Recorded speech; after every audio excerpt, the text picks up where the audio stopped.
Hello बच्चों बच्चों आज की इस वीडियो में हम लोग क्लास 10th के चैप्टर 1 जो रियल नंबर्स है उसका सेकंड एक्सरसाइज सॉल्व करने वाले हैं। अच्छा बच्चों, इससे पहले ना आप लोग इसकी फर्स्ट एक्सरसाइज की वीडियो देख लेना, जस्ट इसके कंटिन्यूएशन में ही है, प्लेलिस्ट में आपको मिल जाएगी। उसमें मैंने सारे क्वेश्चंस को सॉल्व किया हुआ है इवन एग्जांपल्स के साथ, और जो भी कॉन्सेप्ट्स आपको नीडेड होंगे ना एक्सरसाइज को सॉल्व करने के लिए वो भी उसमें बहुत अच्छे से डिस्कस किया हुआ है। तो इस वाली वीडियो से पहले आप लोग वो वाली वीडियो देख लेना इफ इन केस अगर आपको 1.1 के सॉल्यूशंस चाहिए। और सेकेंडली कि इस वाली एक्सरसाइज में भी बहुत ही कम क्वेश्चंस हैं और इसके कॉन्सेप्ट्स भी बहुत थोड़े से हैं, है ना। तो फटाफट हम लोग कॉन्सेप्ट देख लेते हैं उसका, फिर उसके सॉल्व एग्जांपल्स। जो हमारा पैटर्न चलता है कि पहले हम कॉन्सेप्ट्स करेंगे, फिर हम सॉल्व एग्जांपल्स करेंगे, देन फिर हम लोग एक्सरसाइज के एक एक क्वेश्चंस को सॉल्व करेंगे बच्चों। तो स्टार्ट करते हैं बच्चों। एक्सरसाइज 1.2 के लिए ना आपको बेसिकली एक ही कॉन्सेप्ट पे फोकस करना है, वो है यहाँ पे इररेशनैलिटी को प्रूव करने के लिए। अगर आपको थोड़ा बहुत याद हो, क्लास 9th में आप लोगों ने रैशनल और इरेशनल नंबर्स के बारे में पढ़ा था, है ना, कि इरेशनल नंबर्स को इवन आपने नंबर लाइन पे डिनोट करना भी सीखा था, है कि नहीं, जैसे √2 को √3 को, इस तरह की चीजें आप लोगों ने वहां पे डिस्कस किया था। अभी अपने को इस वाले एक्सरसाइज में क्या करना है ना कि बेसिकली जो इरेशनल नंबर्स है उनको प्रूव करना है हम लोग, है ना, कि वो इरेशनल मतलब है तो हमें उनको प्रूव करके दिखाना है। अच्छा, यहाँ पे जो हम लोग टेक्निक यूज करेंगे ना उसको हम लोग बोलते हैं प्रूफ बाय कॉन्ट्राडिक्शन। इसका मतलब क्या है ना बच्चों कि जो भी आप अज्यूम करोगे ना, स्टार्टिंग में हम लोग कुछ एजम्पशन करेंगे और बाद में हम क्या करेंगे ना कि उसी एजम्पशन को हम गलत प्रूफ कर देंगे, है ना। जो हमने एज्यूम किया था, मान लो किसी भी चीज के लिए हम कुछ एजम्पशन रखेंगे, वो बताऊंगा मैं आपको क्या एजम्पशन है। तो एजम्पशन को हम लास्ट में लाते आते ना हम लोग उस एजम्पशन को गलत प्रूफ कर देंगे। तो उससे क्या होगा ना कि हम जो खुद कह रहे हैं ना उसी चीज को हम लोग कॉन्ट्राडिक्ट करवा के अपनी चीजों को प्रूव करवा लेंगे। बहुत सिंपल सा कॉन्सेप्ट है, but examination point of view से ना बहुत ज्यादा इंपॉर्टेंट कॉन्सेप्ट है इस वाले क्वेश्चन में। मतलब जो भी आप क्वेश्चन इस वाले एक्सरसाइज के लिए करोगे ना बहुत ही ज्यादा इंपॉर्टेंट है। एक क्वेश्चन तो इसका आएगा ही आएगा आपके एग्जाम में। रियल नंबर्स में से इस वाले टॉपिक में से क्वेश्चन 100% आते ही आते हैं बच्चों। तो इसीलिए बहुत ध्यान से समझना आप लोग। कहीं कोई दिक्कत हो आप लोग उसको कमेंट्स में जरूर डालो, मैं ट्राई करूंगा कि उस कॉन्सेप्ट को भी हम लोग जल्दी से जल्दी कवर अप कर सके, ठीक है ना। तो मैं क्या कह रहा था आप लोगों से, इसमें हम लोग इरेशनैलिटी को प्रूफ करेंगे और प्रूफ करने का जो टेक्निक होगा यहाँ पे उसको हम लोग क्या बोलते हैं, प्रूफ बाय कॉन्ट्राडिक्शन। अच्छा, यहाँ पे ना आपको एक चीज पता होनी चाहिए कि एक हम पर्टिकुलर थ्योरम का यूज करेंगे इसको प्रूफ करने के लिए। वो थ्योरम क्या बोलते हैं ना वो पहले देख लेते हैं कि if p is a prime number, है ना, and if p divides a square then p divides a also। अच्छा, इसका प्रूफ आप लोगों को कभी एग्जाम में पूछा नहीं जाएगा, इसलिए मैं इसका प्रूफ नहीं करवा रहा हूं आप लोगों को। और प्रूफ इसका बहुत थियोरेटिकल प्रूफ है ना, उसकी नीड है नहीं अभी यहाँ पे, है ना। तो इसको हम लोग जनरली समझ लेते हैं कि क्या कहना चाह रहा है, क्योंकि ये बहुत इंपॉर्टेंट एक तरह से थ्योरम है आपका जो कि आप लोग एक्सरसाइज के अंदर यूज करेंगे, है ना, इरेशनैलिटी को प्रूव करने के लिए। तो कैसे करना है हम लोगों को, क्या बताया जा रहा है इसमें कि अगर p कोई प्राइम नंबर है बच्चों, देखो प्राइम नंबर आप लोगों को पता है ना, 2 3 5 7, है ना, देन 11 देन 13, जो कि 1 से और इटसेल्फ इन दोनों से ही डिविजिबल हो, है ना। तो वो कौन सा हो गया, हमारा प्राइम नंबर हो गया। तो इसमें क्या बताना चाह रहा है कि अगर p कोई प्राइम नंबर है और p a स्क्वायर को डिवाइड करता है तो p a को भी डिवाइड करेगा। फॉर एग्जांपल मान लो आपने कोई प्राइम नंबर ले लिया 3, अब 3 लेट्स सपोज कि 3 डिवाइड करता है 9 को, है ना। 3 अगर 9 को डिवाइड करेगा तो 9 किसका स्क्वायर है बच्चों, 3 का स्क्वायर है, तो 3 3 को भी डिवाइड करेगा, है ना। एक और एग्जांपल लेके देखो आप लोग, मान लो 5, तो जैसे हमारे पास एक प्राइम है ना। अब 5 अगर लेट्स सपोज कि 100 को डिवाइड करेगा, 500 को डिवाइड कर सकता है ना। तो 100 किसका स्क्वायर है, 10 का स्क्वायर है, तो 5 10 को भी डिवाइड करेगा ना, है ना। तो इसी कॉन्सेप्ट को हम लोग को यहाँ पे यूज करना है। इससे ज्यादा इसमें कुछ कॉन्सेप्ट है नहीं, तो सीधा सीधा हम लोग एग्जांपल से स्टार्ट करते हैं। एग्जांपल सारे कवर करने के बाद हम लोग फिर एक्सरसाइज पे चलेंगे। तो बच्चों सबसे पहला जो एग्जांपल है आप लोगों का, वो इसमें क्या बोलता है कि आपको प्रूफ करना है कि √2 इज इररेशनल, है ना। क्या प्रूफ करना है हमें कि √2 को हमें इररेशनल प्रूफ करना है। अच्छा, इररेशनल प्रूफ करने से पहले अगर आप लोगों ने रैशनल नंबर की डेफिनेशन के बारे में ध्यान हो थोड़ा सा, तो उसमें हमने क्या पढ़ा था कि रैशनल नंबर्स क्या होते हैं, p बाय q के फॉर्म में होते हैं, जहां पे कि p एंड q क्या है बच्चों, are integers and q is not equal to 0। ये बेसिकली आपका रैशनल नंबर का डेफिनेशन हुआ करता है ना। अब इररेशनल नंबर की अगर हम बात करें, क्योंकि हमें यहाँ पे इररेशनलिटी को प्रूफ करना है, तो इररेशनल नंबर को प्रूफ करने के लिए आप लोग क्या बोलोगे कि ऐसे नंबर्स जो कि p बाय q के फॉर्म में नहीं लिखे जा सकते हैं। भाई अगर लिखे जा सकते हो तो रैशनल बन जाएंगे। तो यहाँ पे कैसे नंबर्स होंगे जिनको कि हम p बाय q के फॉर्म में नहीं लिख सकते हैं, तो पी बाय क्यू वहां पे क्या है, इंटीजर्स है, and Q is not equal to 0। तो बेसिकली इरेशनैलिटी को प्रूव करने के लिए आप लोग यही समझोगे कि पी बाय क्यू के फॉर्म में उन नंबर्स को नहीं लिखा जा सकता। और पी बाय क्यू की कंडीशन क्या है कि पी बाय क्यू इंटीजर्स है and Q is not equal to 0।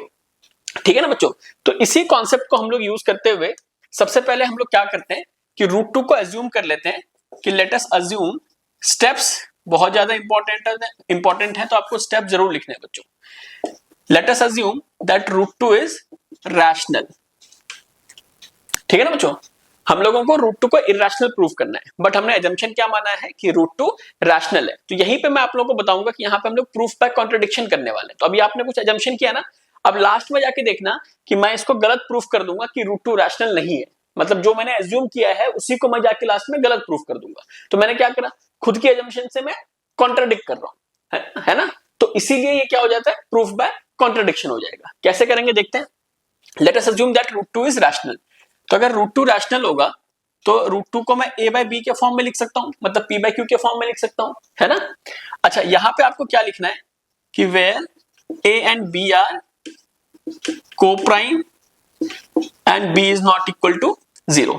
अच्छा, को-प्राइम का मतलब क्या होता है, बेसिकली आपको ये समझना है कि अगर आपने इसको रैशनल या a बाय बी के फॉर्म में लिख रहे हो बेसिकली, तो आपको फॉर एग्जांपल से 2 बाय 3 है, 2 बाय 3 का कोई कॉमन फैक्टर है 1 के अलावा, मतलब 2 और 3 को आप किसी एक सेम नंबर से डिवाइड कर सकते हो क्या, 1 के अलावा नहीं कर सकते ना। तो ये 2 एंड 3 आपस में क्या है, को-प्राइम है बच्चों। क्लियर है। फॉर एग्जांपल अगर 5 बाय 7 है, इनको भी मैं 1 के अलावा किसी और नंबर से डिवाइड नहीं कर सकता, तो ये भी क्या हो गए, को-प्राइम हो गए। इसी तरीके से और भी देखो, 3 बाय 11 है, ये भी क्या है, को-प्राइम है। तो हमने यहाँ पे assumption क्या किया है कि a एंड b यहाँ पे को-प्राइम है and b is not equal to 0। Even अगर आप ये भी समझते हो कि अगर को-प्राइम नहीं था, लेट सपोज कि ये को-प्राइम नहीं है, तो आप क्या लिखोगे कि अगर इनका कोई कॉमन फैक्टर है तो उस कॉमन फैक्टर से हम इसको डिवाइड करने के बाद हम वापस इसको को-प्राइम के फॉर्म में ही लिखेंगे। बट इतनी तामझाम करने की जरूरत है नहीं, सीधा आप यहाँ पे लिख सकते हो कि where a and b are co-prime and b is not equal to 0। Clear है बच्चों। अब आप लोगों को क्या करना है कि देखो इसको क्रॉस मल्टीप्लाई कर दो। तो जब आप क्रॉस मल्टीप्लाई करोगे तो क्या हो जाएगा, root 2 b equals to a आ जाएगा ना, यहाँ पे 1 ले लेंगे तो root 2 b equals to a कर दोगे। इसके बाद अपने को क्या करना है, इसको हमें करना है squaring both the sides. Simple simple steps हैं, फटाफट आप इरेशनैलिटी को प्रूव कर दोगे बच्चों। तो स्क्वायरिंग बोथ द साइड्स किया आपने, तो रूट 2 b का होल स्क्वायर, इधर क्या आ जाएगा a का स्क्वायर, तो ये कितना आ जाएगा, रूट 2 का स्क्वायर 2, रूट 2 इंटू रूट 2 2 आ गया, और b का स्क्वायर b स्क्वायर आ जाएगा इक्वल्स टू a स्क्वायर आ गया। अब यहां से आप क्या करोगे, b square equals to a square by 2। अच्छा, अगर b square a square by 2 है, इसका मतलब क्या हो बच्चों कि 2 a स्क्वायर को डिवाइड कर रहा है ना। तो अगर 2 a स्क्वायर को डिवाइड कर रहा है, अभी हमने एक थ्योरम पढ़ा था कि अगर p a स्क्वायर को डिवाइड करेगा तो p a को भी डिवाइड करेगा। तो अगर 2 a स्क्वायर को डिवाइड करेगा तो 2 a को भी डिवाइड करेगा। तो हम यहाँ पे क्या लिखेंगे कि सिंस 2 डिवाइड्स a स्क्वायर, क्या लिखेंगे बच्चों, since 2 divides a square therefore 2 divides a also, है ना। ये बात तो क्लियर है। अच्छा, अब देखो अगर कोई एक नंबर किसी एक नंबर को डिवाइड करता है, आप लेट सपोज करो अगर आप 14 को कह रहे हो कि 14 2 से डिवाइडेड है 7 टाइम्स में, तो मैं 14 को क्या लिख सकता हूं, 2 इंटू 7 करके लिख सकता हूं ना, है ना। मतलब वही है, dividend equals to divisor into quotient plus remainder, remainder तो 0 आ जाएगा यहाँ पे भाई, 14 पूरा खत्म हो जाएगा, रिमाइंडर तो 0 हो जाएगा ना, तो इसलिए मैंने रिमाइंडर को यहाँ पे दिखाया नहीं है। तो मैं क्या बोल सकता हूं, अगर मैं किसी एक नंबर को किसी एक दूसरे नंबर से डिवाइड करता हूं, फॉर एग्जांपल अगर मैं 14 को 2 से डिवाइड कर रहा हूं, तो मैं 14 इक्वल्स टू 2 इंटू क्वोशिएंट लिख सकता हूं बच्चों। इसी तरीके से अगर 2a को डिवाइड कर रहा है तो मैं क्या लिख सकता हूं, यहां पे मैं क्या लिखूंगा कि since 2 divides a, that implies a को 2 टाइम्स कोई c नंबर लिख दूंगा, c d e f होगा ना यार। अगर 2 यहाँ पे 2 मतलब मान लो 2 डिवाइड्स 14 होता तो 14 इक्वल्स टू में क्या लिखता, 2 इंटू 7। आप समझ रहे हो। तो ये c कौन सी वैल्यू है, c बेसिकली क्वोशिएंट है ना। तो मैं यहाँ पे क्या लिख दूंगा, फॉर सम इंटीजर c। ठीक है बच्चों, है ना। यहां पे हमने क्या लिख दिया, a इक्वल्स टू 2c। अब फिर से हम क्या करेंगे, again squaring both the sides, तो क्या हो जाएगा a का स्क्वायर इक्वल्स टू 2c का स्क्वायर। अब बताओ यहाँ पे a square equals to 4c का स्क्वायर। अच्छा a स्क्वायर की वैल्यू यहां से देखो आप, इसको इक्वेशन 1 मार्क कर लो। a स्क्वायर क्या है 2b का स्क्वायर है, तो मैं a स्क्वायर को क्या लिखूंगा 2b square equals to 4c square, यहाँ पे डाल देना कि फ्रॉम इक्वेशन 1, है ना। फिर यहाँ पे क्या आ जाएगा b square equals to 4c square by 2, है ना। सिंपल सिंपल स्टेप्स कर रहा हूं मैं। तो b square equals to 2c square. अच्छा यहाँ पे आप ऐसे लिख सकते हैं, उसको लिख सकते हैं कि b square by 2 equals to c square. अब यहाँ पे भी क्या बात आ गई कि since 2 divides b square therefore 2 divides b also. अब देखो यहाँ पे बात सबसे ज्यादा इंपॉर्टेंट है। अभी आपने यहाँ पे क्या प्रूफ कर दिया, ये 2 डिवाइड्स b स्क्वायर तो 2 डिवाइड्स b ऑल्सो, इसलिए ये तो क्लियर है ना, वो उसी वाले थ्योरम से है कि if p divides a square therefore p divides a also. उसी सेम कॉन्सेप्ट से जो कॉन्सेप्ट हमने यहाँ पे लगाया था, बेसिकली कहाँ पे लगाया था, यहाँ पे लगाया था, उसी कॉन्सेप्ट को हमने यहाँ पे भी लगाया। अब लेकिन आपने क्या प्रूफ कर दिया कि 2 एक ऐसा नंबर है जो कि a को भी डिवाइड कर रहा है और 2b को भी डिवाइड कर रहा है। ध्यान समझना इस चीज को, यही सबसे इंपॉर्टेंट पॉइंट है यहाँ पे प्रूफ बाय कॉन्ट्रडिक्शन के लिए कि 2 अगर a को मतलब 2 a को भी डिवाइड कर रहा है, 2b को भी डिवाइड कर रहा है। आपने ये प्रूफ किया है, बट आपने माना क्या था कि a and b co-prime है, मतलब इनका 1 के अलावा कोई फैक्टर ही नहीं है। समझ रहे मेरी बात को कि a and b co-prime है तो 1 के अलावा कोई फैक्टर नहीं है। लेकिन मैं यहाँ पे क्या बोल रहा हूँ कि 2a को b डिवाइड कर रहा है, 2b को भी डिवाइड कर रहा है, मतलब इनका कॉमन फैक्टर 2b तो हो गया, है ना। कॉमन फैक्टर 1 के अलावा कुछ नहीं होना चाहिए था, लेकिन कॉमन फैक्टर 2b हो चुका है, तो ये क्या हो गया, कॉन्ट्रडिक्ट तो कर गया हमने अपनी बातों को। आप समझ रहे हो मेरी बात को। तो मैं यहाँ पे क्या लिखूंगा इस चीज के लिए कि ये लास्ट का कंक्लूडिंग स्टेटमेंट बहुत इंपॉर्टेंट है। Since 2 divides a and b, therefore 2 is a common factor to both a and b, है ना। But this contradicts the fact, क्या फैक्ट को कि भाई a and b co-prime है, that a and b are co-prime. And ये जो contradiction हुई है ये क्यों हुई है, is due to the fact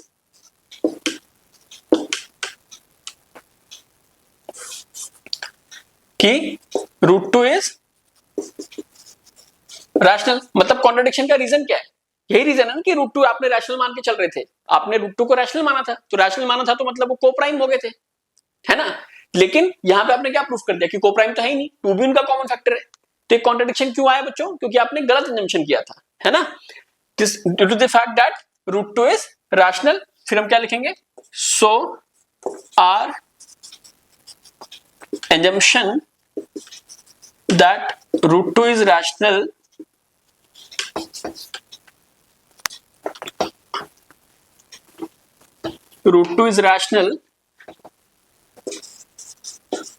was wrong and therefore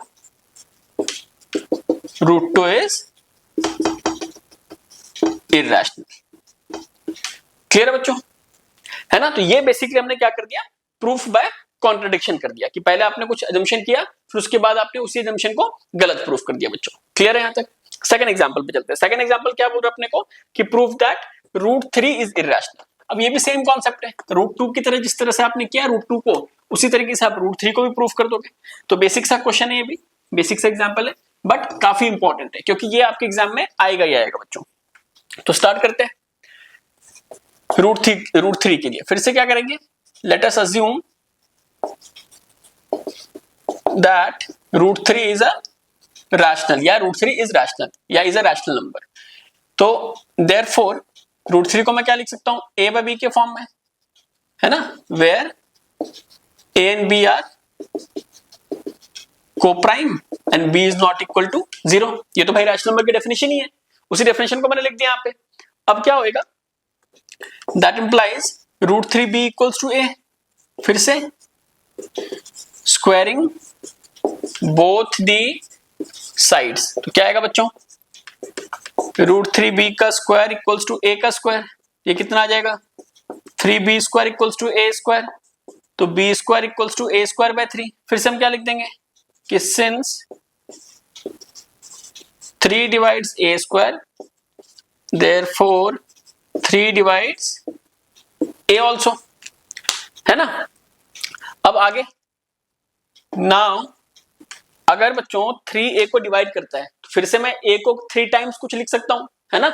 dividend तो a हो गया, डिवाइजर 3 हो गया, तो कुछ एक क्वेश्चन टाइम में लिख सकता हूं मैं, है ना। रिमाइंडर तो 0 हो जाएगा क्योंकि पूरा पूरा डिवाइड कर रहा है। तो हम क्या लिखेंगे, a इक्वल्स टू 3 c फिर से लिख दो फॉर सम इंटीजर c। बच्चों देखो एक एक स्टेप लिखने का आप लोग ध्यान रखा करो, एक भी स्टेप को आपको नहीं छोड़ना क्योंकि आप बोर्ड्स का एग्जाम लिखने जा रहे हो, है ना। स्टेप मार्किंग होगी आपके स्कूल में भी, प्री बोर्ड में भी, और अगर प्री बोर्ड में नहीं भी होती ना तब भी बोर्ड्स के एग्जाम में जरूर स्टेप मार्किंग होगा। तो हर एक स्टेप पे आपको नंबर कमाना है, ये ध्यान रखना आप लोग, ठीक है ना। फिर से हमने क्या करना है, स्क्वायरिंग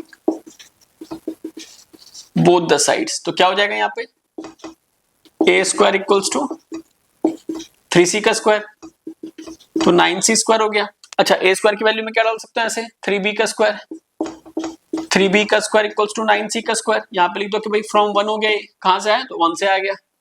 अब b square equals to 9c square by 3, तो b square equals to 3c square, तो b square by 3 equals to c square, है ना। फिर से हम क्या लिखेंगे कि since 3 divides b square therefore 3 divides b also.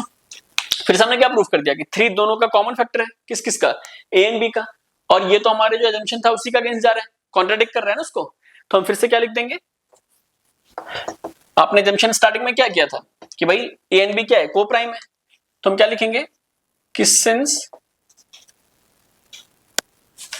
Since 3 divides, मतलब ऐसा नहीं है कि जो लैंग्वेज मैं लिख रहा हूं लास्ट में वही आपको भी लिखनी है, आप उसको तोड़ मरोड़ के लिख सकते हो, बट प्रूफ बाय कॉन्ट्रडिक्शन है तो कुछ कुछ चीजें आपकी जरूर आनी चाहिए। मतलब आवर एजम्पशन वाज रॉन्ग, है ना, ये सब टेक्निकल वर्ड्स हैं। देखो आप अपनी लैंग्वेज में लिखो, उसमें कोई प्रॉब्लम नहीं है, बट जो टेक्निकल वर्ड्स होते हैं ना, मैथ्स में, साइंस में, है ना, इवन लैंग्वेज वगैरह में, वो आपको लिखने पड़ेंगे बच्चों, उसी की वजह से मार्क्स मिलेंगे आपको, है ना। बाकी is, am, are, this, that तो आप लगाते रहो, उसमें कोई दिक्कत वाली बात नहीं है, लेकिन जो टेक्निकल है, जो कंसेप्चुअल वर्ड है, वो आपको लिखना पड़ेगा, ठीक है ना बच्चों। तो since 3 divides both a and b therefore 3 is a common factor to a and b, है ना। बट ये क्या कर रहा है, this contradicts the fact that a and b are co-prime, है ना, and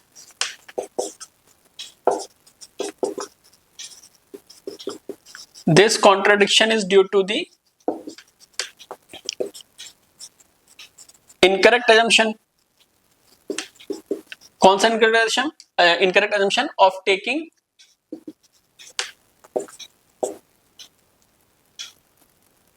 या सीधा इसके बाद ये लिखो incorrect assumption। तो so our assumption of taking root 3 as rational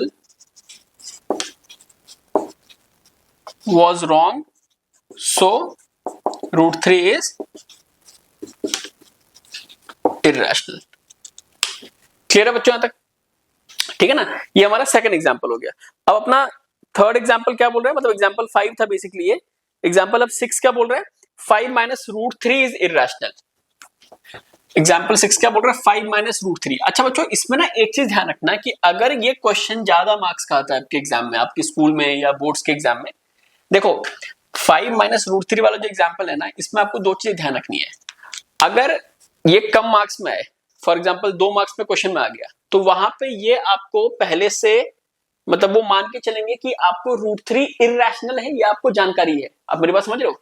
अगर इस क्वेश्चन का मार्क्स मान लो 4 मार्क्स का आ गया, है ना, या 2 से ज्यादा मार्क्स का आता है, तब तो आप पहले रूट 3 को इर्रेशनल प्रूफ करोगे, है ना, और फिर 5 माइनस रूट 3 को अगेन इर्रेशनल प्रूफ करोगे। आप मेरी बात समझ रहे हो। मतलब पहले आप रूट 3 को इर्रेशनल प्रूफ करोगे, देन 5 माइनस रूट 3 को लेके फिर उसको आप इर्रेशनल दिखाओगे। अगर ये 2 मार्क्स में ही आता है तो क्या करना है, तो वहां पे ये समझ में आ जाएगा हमें कि अगर ये 2 मार्क्स का क्वेश्चन है कि भाई रूट 3 इर्रेशनल पहले से गिवन है, पहले से प्रूव्ड हो चुका है ये, है ना, मतलब वो ये मान के चल रहे हैं कि बच्चों को पता होगा कि भाई रूट 3 इरेशनल है, उसको बस 5 माइनस रूट 3 को इरेशनल प्रूव करके दिखाना है। क्लियर है बच्चों, ये बात सबके आती है ना कि अगर ज्यादा मार्क्स का क्वेश्चन आ जाइए तो आप उसमें क्या करोगे, उसमें रूट 3 को पहले इरेशनल प्रूफ करोगे, फिर 5 माइनस रूट 3 को दोबारा लेके इरेशनल प्रूफ करोगे। अगर ये क्वेश्चन कम मार्क्स में आता है, फॉर एग्जांपल 2 मार्क्स में आ जाता है, फिर आप क्या करोगे, वहां पे आप सिर्फ और सिर्फ 5 माइनस रूट 3 को ही इरेशनल प्रूफ करोगे एक ही बार में।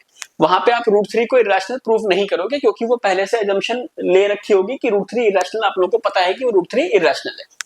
क्लियर है ना बच्चों, तो अभी हम लोग इसको सिंपल तरीके से, मतलब छोटे मार्क्स वाले 2 मार्क्स के हिसाब से कर लेते हैं। हमने क्या करना है, फिर से 5 माइनस रूट 3 के लिए कि let us assume that 5 minus root 3 is rational. तो हम क्या लिखेंगे, therefore 5 minus root 3 equals to a by b where a and b are co-prime and b is not equal to 0। अच्छा, अब यहां पे ना आपको क्रॉस मल्टीप्लाई वगैरह नहीं करना है, यहां पे क्या करना है बेसिकली, देखो 5 क्या है, रैशनल है, a एंड b क्या होंगे, यहां पे ये भी रैशनल होंगे, मतलब इंटीजर्स होंगे बेसिकली। देखो 5 अगर वैसे समझो आप, 5 इंटीजर है ना, a एंड b भी जब आपने रैशनल मान लिया तो a एंड b वहां पे क्या है, इंटीजर्स हैं बेसिकली, है ना। तो आप क्या करो, इन सबको 5 माइनस a बाय b करके रूट 3 को उस साइड ले जाओ। मतलब इन क्वेश्चंस के लिए आपको एक ही पॉइंट माइंड में रखना है कि भाई रैशनल मतलब इंटीजर्स वाले को एक साथ पे रखो, है ना, मतलब रैशनल बोलना तो ठीक नहीं रहेगा, जो इंटीजर्स वाली जो वैल्यू आपको सामने दिखाई दे रही है ना, उसको एक साथ कर लो, एक साइड पे कर लो, और जो इरेशनल आपको पता है, जैसे यहाँ पे रूट 3 में पता है कि इरेशनल है, उसको एक साइड पे कर लो। इतना सा करना है आपको, सारा क्वेश्चन वही सॉल्व हो जाएगा। ये मैंने कर लिया, अब इसका एलसीएम ले लो, 5b माइनस a अपॉन में b equals to root 3।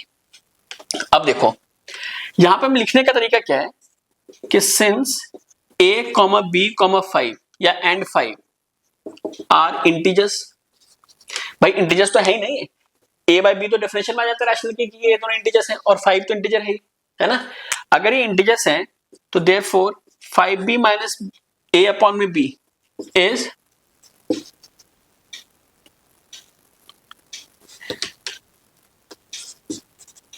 A rational. क्यों, क्योंकि अगर ये इंटीजर्स हैं तो दो इंटीजर्स का रेशियो आ गया बेसिकली, तो दो इंटीजर्स का रेशियो क्या होता है, रैशनल होता है। तो अगर ये रैशनल हो गया पूरा, फिर तो रूट 3 भी रैशनल होगा, तभी तो आप इसको इक्वल करके चल रहे हो। अगर ये रैशनल है तो ये भी तो रैशनल हो जाएगा, तो हम क्या लिखेंगे, that implies root 3 is also rational. But अब यहीं पे क्या कॉन्ट्रडिक्ट कर रहा है ये, but this contradicts the fact that root 3 is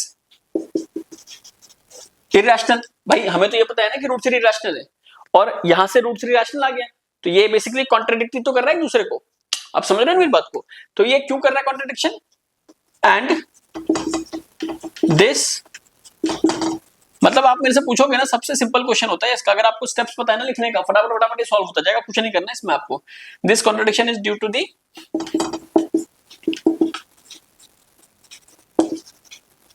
incorrect assumption,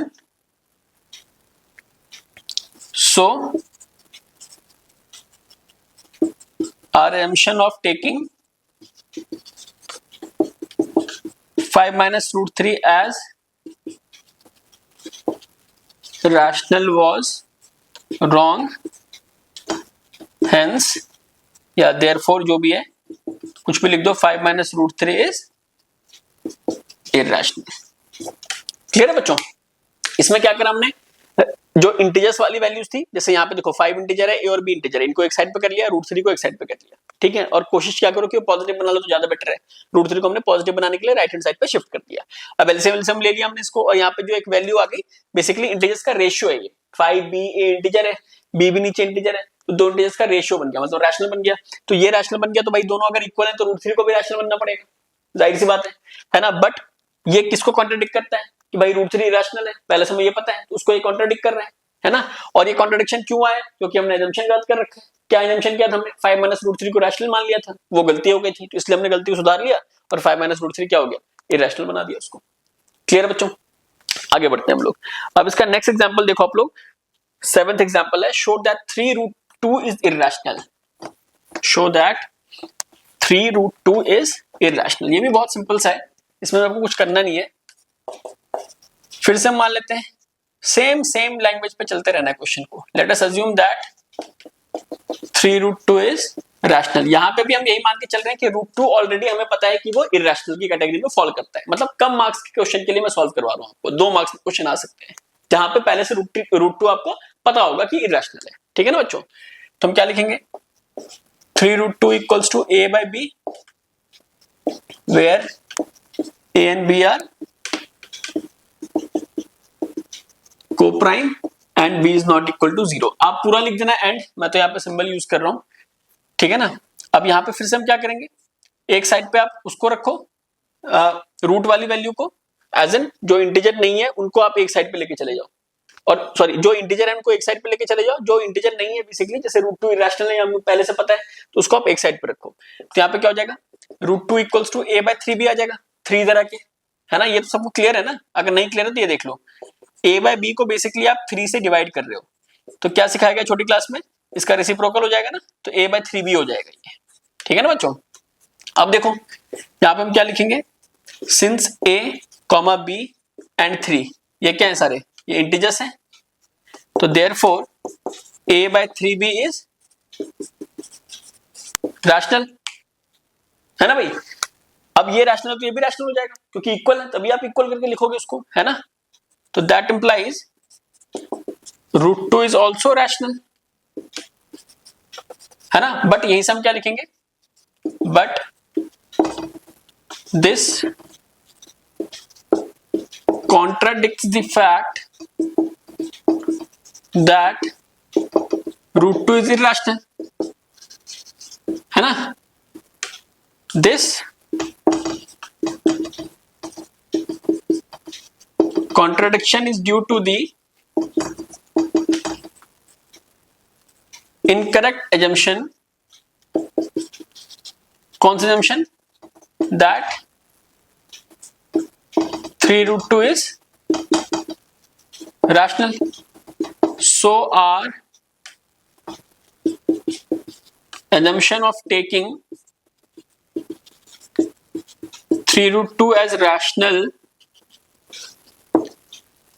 was wrong and therefore 3 root 2 is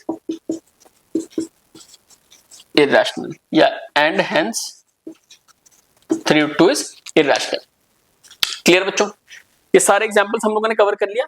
अब हम लोग इसके एक्सरसाइज 1.2 की तरफ चलेंगे। इसमें भी हमारे पास 2 क्वेश्चंस हैं और तीसरे क्वेश्चन में 3 पार्ट्स हैं। बहुत सिंपल सा है, इसको भी हम लोग फटाफट सॉल्व कर लेते हैं। अच्छा बच्चों, एक चीज ध्यान रखना कि अगर आपको जनरली ये पूछा जाता है कभी भी कि एक रैशनल और एक इररेशनल का अगर हम लोग सम या डिफरेंस करते हैं, ठीक है ना, मतलब एक आपका रैशनल है और दूसरा आपका इररेशनल है, अगर इन दोनों का आप सम करोगे या आप डिफरेंस करोगे तो जो आंसर आएगा ना वो आपका इररेशनल ही आएगा हमेशा। जैसे एग्जांपल के तौर पे 3 रूट 2 की अगर हम बात करें, ये रैशनल है बट ये इररेशनल है, बट इन दोनों का प्रोडक्ट क्या हुआ, इररेशनल हो गया। मतलब प्रोडक्ट की बात कर रहा हूं मैं यहाँ पे, ये तो मैंने सम और डिफरेंस का बताया। इसी तरह से जो हमने 5 माइनस रूट 3 की बात करी, ये रैशनल था, ये इररेशनल था, बट इन दोनों का डिफरेंस क्या हुआ, इररेशनल बन गया बच्चों। और जो प्रोडक्ट और कोशेंट की बात है तो ये भी हम लिख लेते हैं कि अगर मैं प्रोडक्ट की या कोशेंट की बात करूं, किस किस का, एक रैशनल एंड एक इररेशनल, इन दोनों का, ठीक है ना, तो वो भी क्या बनेगा, हमेशा इररेशनल ही बनेगा बच्चों।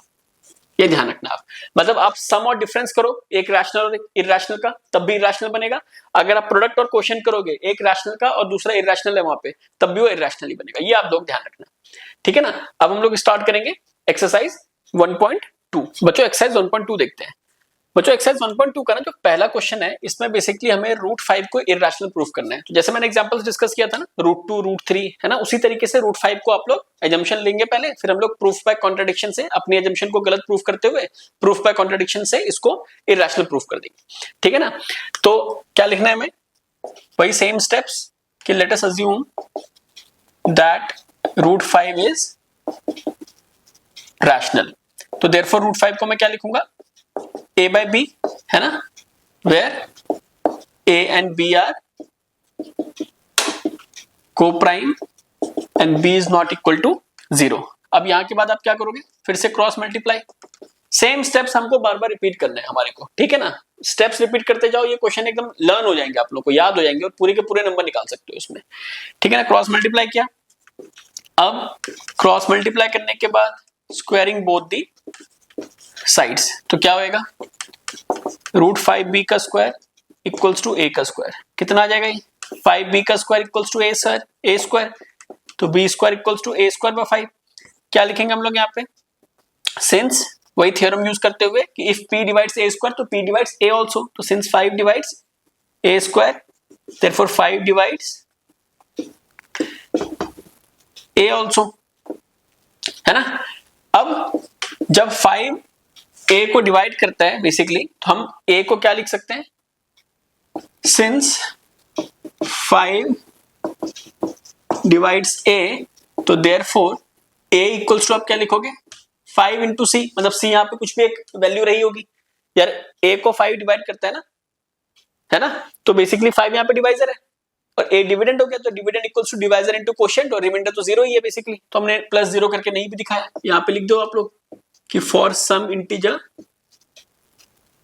c, है ना। फिर से हम क्या करेंगे, again squaring both the sides, तो क्या हो जाएगा, a का स्क्वायर इक्वल्स टू 5c का स्क्वायर, तो a square equals to 25c square, और यहां से हमने इसको फर्स्ट इक्वेशन मार्क कर लिया, है ना। तो a स्क्वायर की वैल्यू आप लोग यहां से डाल दो, 5b square equals to 25c square. अब देखो b स्क्वायर इक्वल्स टू क्या आएगा, 25c स्क्वायर बाय 5, तो b square equals to 5c square बच्चों, ठीक है ना। अब हम क्या करेंगे, यहाँ पे लिख देना कि फ्रॉम फर्स्ट इक्वेशन, है ना, तो b square by 5 equals to c square. अब मैं यहाँ पे क्या लिखूंगा, फिर से वही थ्योरम कि since 5 divides b square therefore 5 divides b also, है ना। तो अब यहीं से देखो 5 a एंड b दोनों को दोबारा से डिवाइड कर रहे हैं, मतलब 5 उन दोनों का कॉमन फैक्टर हो गया, है ना। तो इसी चीज को हम लोग क्या लिख देंगे कि since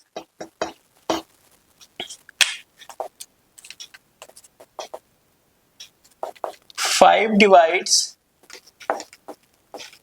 both a and b, therefore 5 is a common factor to both a and b, है ना। But this contradicts the fact that a and b are co-prime, क्योंकि co-prime ये बोलता है कि a and b का कोई कॉमन फैक्टर नहीं होना चाहिए 1 के अलावा, बट यहाँ पे हमने 5 भी प्रूव कर दिया एक फैक्टर है ना, तो उसको कॉन्ट्राडिक्ट कर रहे है ना। तो a and b are co-prime, this contradiction क्यों आ रहा है, is due to the incorrect assumption, so our assumption of taking √5 as rational was wrong, therefore 3 dots भी डाल सकते हो आप लोग, therefore √5 is irrational, ठीक है ना बच्चों। सिंपल सा लॉजिक, सिंपल सा कॉन्सेप्ट, पूरा क्वेश्चन सॉल्व हो गया। सेकंड क्वेश्चन देखते हैं, 3 + 2 √5, इसको हमें क्या प्रूफ करना है, फिर से वही कि 3 + 2 √5 क्या है, बेसिकली इरेशनल प्रूफ करना है। तो ये भी हम यही मान के चल रहे हैं कि सिंपल क्वेश्चन आएगा 2 मार्क्स में, जहां पे कि √5 को पहले से ही आपको ना इरेशनल, मतलब पता है कि √5 हमारा इरेशनल है, उसको बेस लेते हुए हमें 3 + 2 √5 को इरेशनल प्रूफ करना है बच्चों। अब आप लोग ये सोच रहे होगे कि यार फिर हम बड़े वाले क्वेश्चन जैसे 4 मार्क्स के आ जाए या 2 से ज्यादा मार्क्स के आ जाए, तो उसमें हम कैसे प्रूफ करेंगे। वैसे देखो जनरली ये क्वेश्चन ना हमेशा 2 मार्क्स में ही आते हैं इरेशनल प्रूफ करने के लिए, इसलिए उसको आपको टेंशन लेने की जरूरत नहीं है। अदरवाइज अगर ये कभी ज्यादा मार्क्स में आ जाता है तो आपको क्या करना है कि पहले आप √5 को, जैसे मैंने अभी बताया, उस पूरे प्रोसेस से प्रूफ कर देना इरेशनल है, फिर नाउ करके फिर जो मैं प्रोसेस अभी बता रहा हूँ 3 + 2 √5 का, उसको कर देना। तो 2 मार्क्स आपके √5 के हो जाएंगे और 2 मार्क्स आपको इस वाले पार्ट के लिए मिल जाएंगे। तो 3 या 4 मार्क्स में पूरा क्वेश्चन आएगा। तो इसी तरीके से आपको मार्क्स के डिवीजन मिल जाएंगे उसमें। अदरवाइज देखो ज्यादातर चांसेस तो ये है कि 3 + 2 √5 जो आएगा बेसिकली कम मार्क्स में आएगा, 2 मार्क्स में ही आएगा, जहां पे कि पहले से गिवन होगा या पहले से पता होगा हमें कि √5 को हमें इरेशनल लेके चलना है। ठीक है ना बच्चों। तो वही सपोज करके हम ले लेते हैं कि let us assume that 3 + 2 √5 is rational. तो देयरफॉर वही same process 3 + 2 √5 equals to a by b where a and b are co-prime and b is not equal to 0। अब आप क्या करोगे, मैंने क्या बताया था कि भाई जो रूट वाली चीज है उसको एक साइड पे रख दो और बाकी सारी चीजों को, इंटीजर्स वाली सारी चीजों को एक साइड पे ले आएंगे। अब देखो रूट ना इस साइड पॉजिटिव है, पॉजिटिव रहेगा ना इस साइड, तो है ना 2 √5 है तो √5 साइड पॉजिटिव है तो इसको इधर ही पड़े रहने दो, बाकी सारी चीजों को उधर लेके चलते हैं। तो देखो पहले 2 √5 को इधर रखते हैं और 3 को पहले इधर भेज दो, 3 इधर आ गया। अब क्या करो आप लोग, इसका एलसीएम लो, ये आ जाएगा ना, बी एलसीएम आ जाएगा तो ये 3b बन जाएगा। ठीक है ना, इसमें कंफ्यूजन तो नहीं है किसी को ना। अब √5 को इस साइड रखो, ये a - 3b अपॉन में 2b हो जाएगा। ये कैसे हो गया, देखो a - 3b अपॉन में b को आप क्या करोगे, यहाँ पे मल्टीप्लिकेशन में 2 × √5 है बेसिकली, तो 2 को उस साइड लेके जाओगे डिवीजन में आ जाएगा। तो a - 3b divided by b into क्या हो जाएगा, ये 1/2, तो ये क्या हो जाएगा 2b बन जाएगा, है ना बच्चों। तो वही चीज मैंने लिखी है इधर।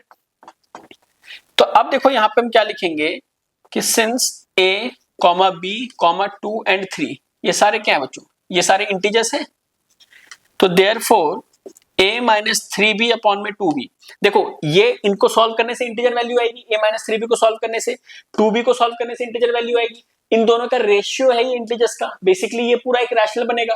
क्या रैशनल बनेगा, a - 3b अपॉन में 2b एक रैशनल नंबर बनेगा। तो अगर ये रैशनल होगा तो इसको भी रैशनल होना पड़ेगा क्योंकि इक्वल टू का साइन है बीच में, है ना, और यहीं से फिर कॉन्ट्रडिक्शन वाली बात आ जाएगी। तो हम क्या लिखेंगे, देयरफॉर a - 3b अपॉन में 2b इज रैशनल, है ना। सो √5 इज रैशनल, बट ये लाइन डाल दी यहां पे, but this contradicts the fact that √5 is irrational, है ना, and this contradiction is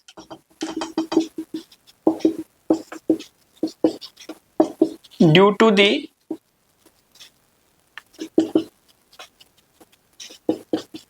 incorrect assumption, ठीक है ना, this contradiction is due to the incorrect assumption, so our assumption of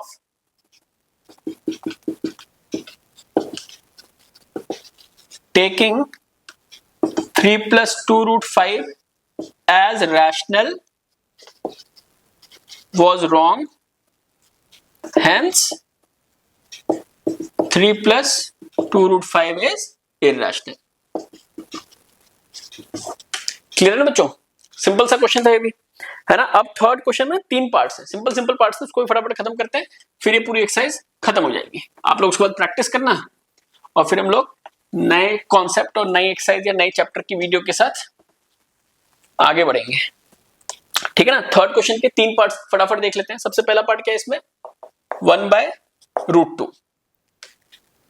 ठीक है बच्चों, देखो √2 को तो हमने प्रूव किया था, इसको भी उसी तरीके से ले लेते हैं।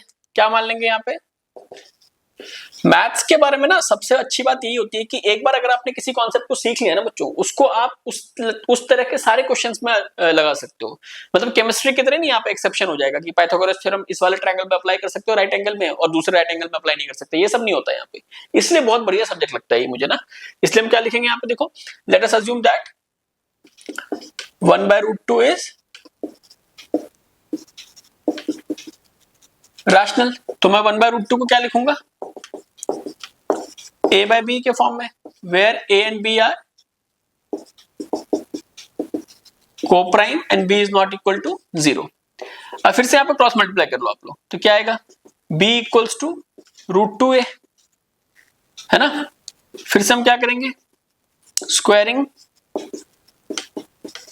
बोथ द साइड्स, तो क्या हो जाएगा, b² इक्वल्स टू 2a² है ना। मैंने एक स्टेप डायरेक्टली करके दिखा दिया, आप लोग इसको ऐसे करके दिखा सकते हो कि b का स्क्वायर इक्वल्स टू √2a का होल स्क्वायर, तो b² equals to 2a²।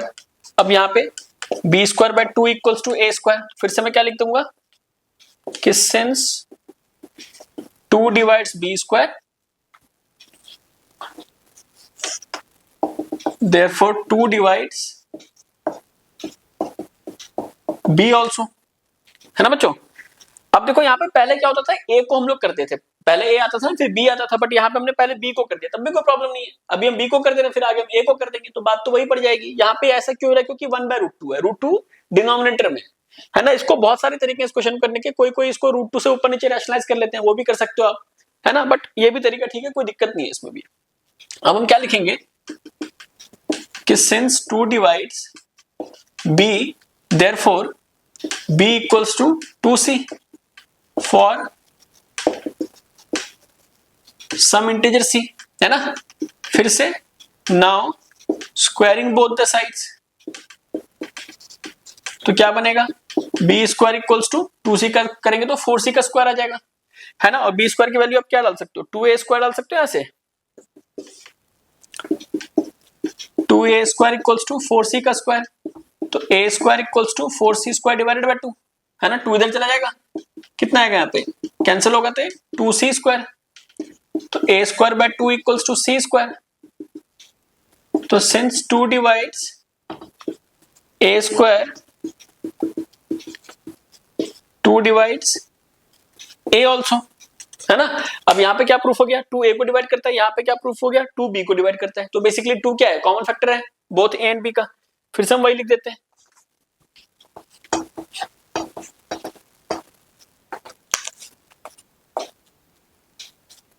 Since 2 divides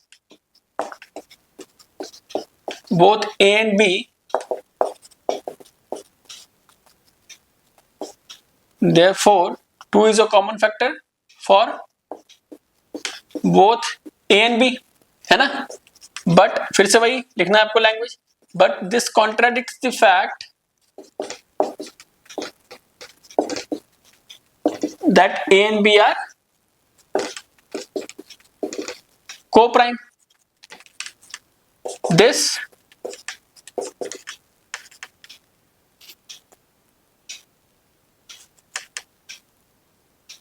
contradicts the fact that A and B are co-prime.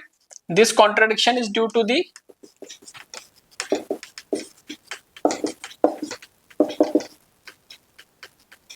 incorrect assumption. So, our assumption of taking 1/√2 as rational was wrong, hence 1/√2 is irrational. Clear है बच्चों, ये question भी हमारा third question का first part clear हो गया। Second क्या बोल रहा है इसका, 7√5। तो 7√5 भी सिंपल सा ही है ना, ये तो और बेसिक्स है आप लोगों के लिए। 5√3 हमने पीछे किया था ना, 5√3 किया था या 3√2 किया था, सॉरी 3√2 किया था, उसी तरह से ही, उसी एग्जांपल की तरह से पूरा कॉन्सेप्ट है ये, है ना।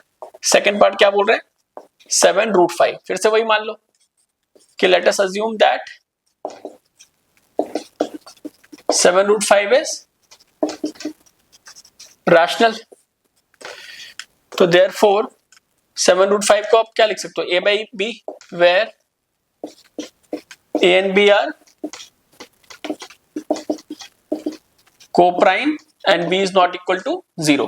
अब यहां पे मैं क्या करूंगा, जो मैंने तरीका बताया आप लोगों को कि रूट को एक साइड पर रखो, रूट को हमेशा पॉजिटिव बनाओ और बाकी सारी चीजों को एक साइड पर डाल दो। तो 5√5 को इधर ही रखते हैं, 7 को उधर भेज दो आप, तो a बाय क्या हो जाएगा, 7b। क्यों हो जाएगा पता ही है ना, a by b divided by 7 है। इसमें बहुत कंफ्यूजन होती है बच्चों को, इसलिए आपको बता रहा हूं मैं। देखो बच्चों, जो भी मैं आपको बेसिक स्टेप बताऊंगा ना, वो इतने सालों से पढ़ाने के बाद जो बच्चों को लगा ना मुझे कि ये बच्चों को ये सब चीजों में दिक्कत आती है और कभी पूछ नहीं पाते क्लास में, इसीलिए मैं आपको बताता हूँ ताकि वो चीज आपकी क्लियर हो जाए, कभी छोड़ना नहीं उन सब चीजों को। इसके बावजूद बिना अगर आपको लगता है कुछ भी कि यार कहीं पे भी कुछ भी दिक्कत लगती है कि बेसिक से बेसिक स्टेप्स में, डिवीजन, एडिशन, सब्ट्रैक्शन, किसी भी चीज में, ऐसा नहीं कि मैं वीडियो में बना रहा हूँ इसलिए आप लोगों को बोल रहा हूँ स्टार्टिंग की वीडियो से, ऐसा नहीं है।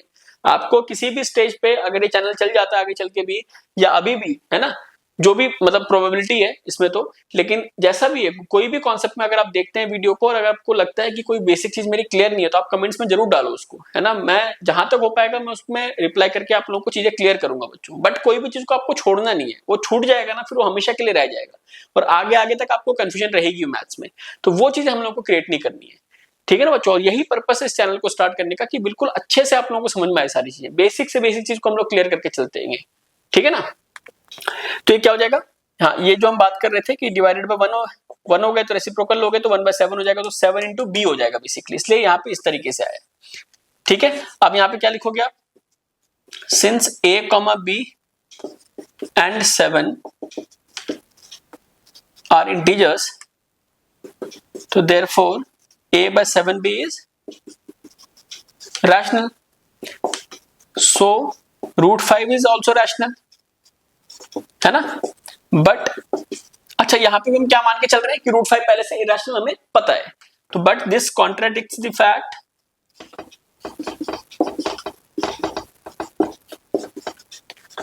That √5 is irrational, and this contradiction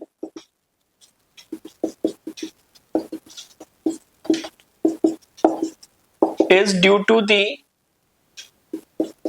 incorrect assumption. So our assumption of taking क्या था ये 7√5 as rational was wrong, hence 7√5 is irrational, ठीक है बच्चों, क्लियर है क्वेश्चन भी। अब हमारे को फाइनली इसका लास्ट पार्ट है जो कि 6 + √2 है ना, उसको भी देखते हैं, फिर ये एक्सरसाइज पूरा खत्म, ठीक है ना बच्चों। लास्ट पार्ट क्या बोलता है, 6 + √2, इसमें भी हम यही अज्यूम करके चल रहे पहले से कि √2 हमारा इररेशनल गिवन है ना। तो फिर से हम क्या लिखेंगे कि let us assume that 6 + √2 is rational, है ना। तो therefore 6 + √2 equals to a/b, where a and b are co-prime and b is not equal to 0। अब देखो यहाँ पे क्या करेंगे, हम √2 को एक साइड पर ले जाओ आप लोग, मतलब √2 किसी साइड रहने देते हैं क्योंकि पॉजिटिव है, तो √2 इधर आ गया, a/b -6 कर दो इसको, है ना। तो अगर मैं एलसीएम लूंगा इसका, b एलसीएम आ गया, यहाँ पे 6b आ जाएगा, तो हम क्या लिखेंगे, नाउ a, b एंड 6, है ना, ये जो सारे हैं ये क्या है, आर इंटीजर्स, तो देयरफॉर a -6b अपॉन में b, रेशियो ऑफ इंटीजर्स आ गया ना, मतलब रैशनल बन गया ये, a, b और 6 अगर इंटीजर्स हैं तो a -6b क्या होगा, एक इंटीजर वैल्यू होगी, b ऑलरेडी इंटीजर है तो दोनों इंटीजर्स का रेशियो होगा न्यूमरेटर डिनोमिनेटर में, है ना। तो क्या बन जाएगा, इज रैशनल, है ना।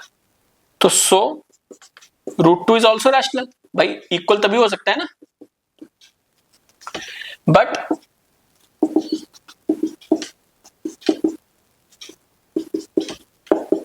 this contradicts the fact that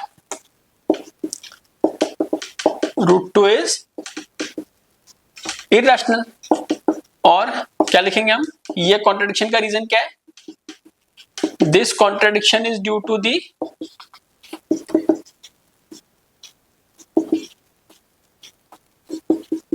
incorrect assumption, है ना। so our assumption of